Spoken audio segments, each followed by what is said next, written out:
to 10 Minute Marks. I'm Jeff Mitchell. And I'm Ariel Melin. And we thought we'd get this first episode, our world premiere episode, off and running by letting you know a little bit about ourselves.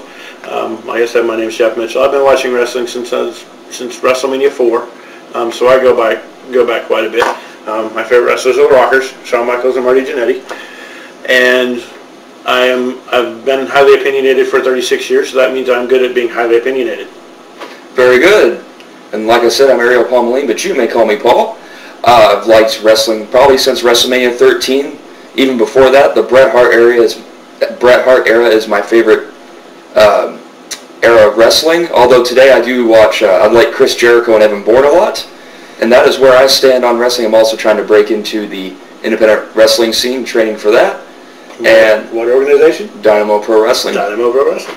So that's my little plug for the day. Okay, Jeff, start us off. I thought we'd start off by introducing our word of the day today, and that word is promos. Now, promos is short for promotions, as many of you know. Promotions goes back to the beginning of time, promoting items, ideas, products, services, stuff of that nature. Now, said promotion idea has been lost on the CEO of John Cena Incorporated. Where to begin? Well, okay. A few weeks ago, or 2 weeks ago, on Raw, we had John Cena being paired up against Sheamus. Sheamus had won a Battle Royal. Jesse Ventura was the acting Raw GM. So, Sheamus cuts this little 1-2 minute promo on Cena, does fine, and Cena starts off fine by being all calm, being calm. I fought Shawn Michaels, blah, blah, blah. And all of a sudden he just rises out of his chair and says, I'm the champion. I am Cena. Hear me roar. I am the champion. Oh. And then, of course, it ends up in a really schlocky way of putting him through the table by Sheamus. Jesse Ventura accusing him of being a conspiracy. And that's the tables match for TLC pay-per-view. And, of course, last week, Carlito came out in the middle of Cena yelling. And then Cena toned it down after that, ironically enough. And Carlito cuts promo saying all the other wrestlers deserve more of a shot than he does, that everyone's tired of John Cena. Basically speaking for the fans, in my opinion. Absolutely.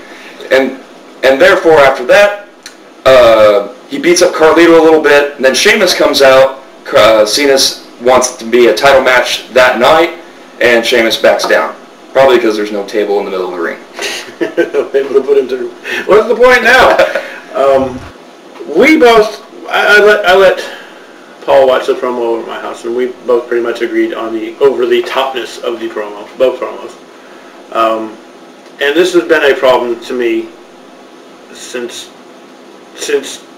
John Cena gave up on his rap gimmick. I liked John Cena's rap gimmick, and I thought it was great for him. I thought it was unique. I thought it gave him a chance to get out and work his mic skills to the fullest of his potential. But since then, he has lost a lot of his feud psychology.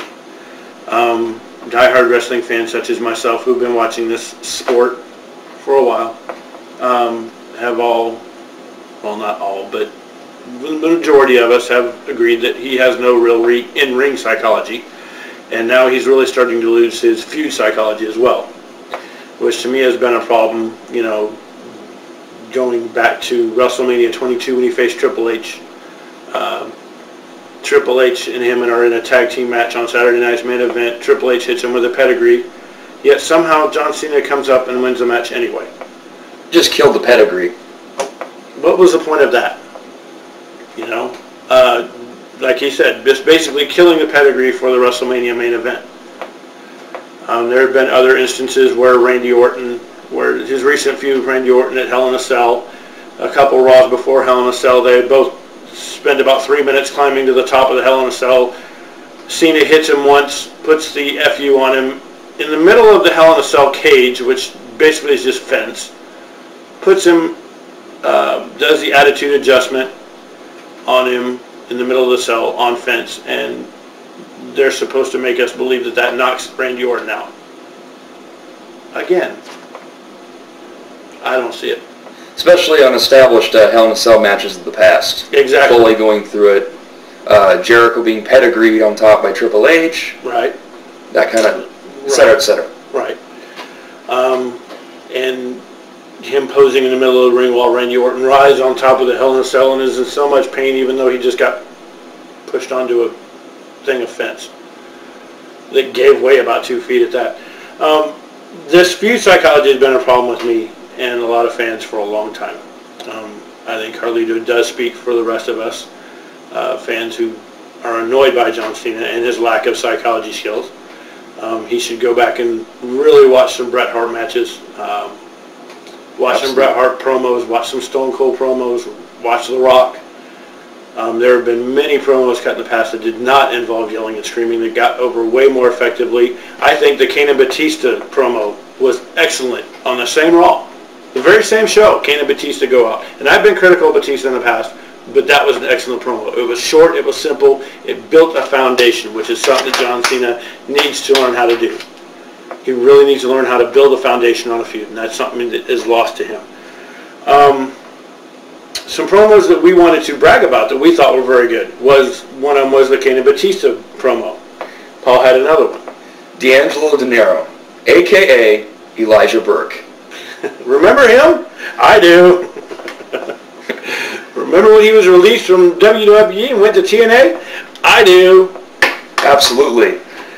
So basically, he made a kind of a splash into TNA. A few weeks ago, he cut a promo on Impact where he basically announced that he'd be the third man with Matt Morgan and Hernandez.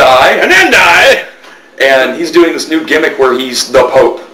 And he comes out and he's got the pimp coat, he's got the sunglasses. And it's funny because in WWE, it's like they never gave him a chance.